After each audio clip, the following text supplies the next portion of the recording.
म्हणजे नाविन्याचा बसा, स्त्री म्हणजे घराचे घरपण आणि स्त्री म्हणजे बैपण भारी देवा.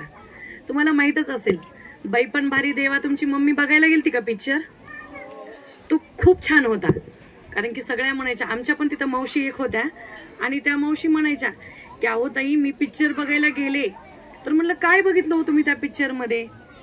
तर म्हणल्या खूप छान पिक्चर होता, पण पिक्चर 6 वाजताचा होता आणि येता येता 9 वाजले.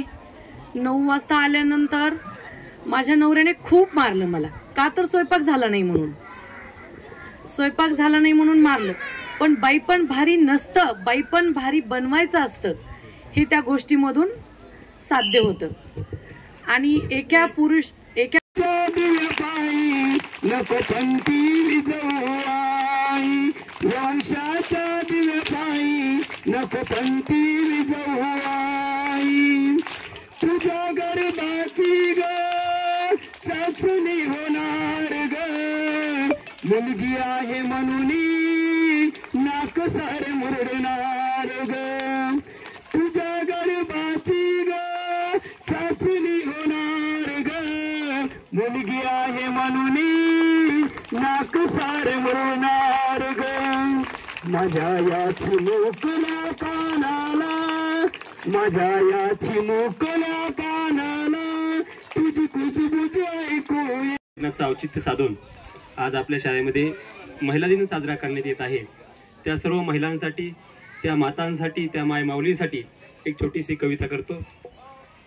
आई तुझं विन वाटे सार जग सुन सुन, आई तुझं विन वाटे सार जग सुन सुन.